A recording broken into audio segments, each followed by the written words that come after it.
पटबल्स के बारे में तमाम खौफनाक कहानियों पर यकीन नहीं करते। ब्रेक टाइम पॉइंट 5 मैक्स से मिलें। एक ऐसा जिसकी चीख हनी शायद आपका जहन बदल दे। कभी कभी बेहतरीन इंतकाम मोहब्बत होता है। सचिक हैं तो पटबल्स को बेहतर समझा जाता है। लोग आने की ताकत उनके गुस्से के बारे में सरगोशियां करते हैं, यहां तक कहानी खतरनाक भी कहते हैं। लेकिन मैक्स, इसे तो बसा एक खानदान चाहिए था। मैक्स को छोड़ दिया गया था। इसे एक शेल्टर में छोड़ दिया गया जिबास पर अपना दिफा करने का इल्जाम लगा गया। लेबल इंतकामिकता। लेकिन क्या यह मिंसफाना था? सारहा और उसके खानदान ने कुछ मुख्तलिफ दिखा।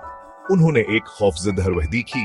कोई अफरीत नहीं, सब्र और मेहरबानी के साथ वह मिक्स को घर ले आए, दुनिया को गलत साबित करने के लिए तैयार।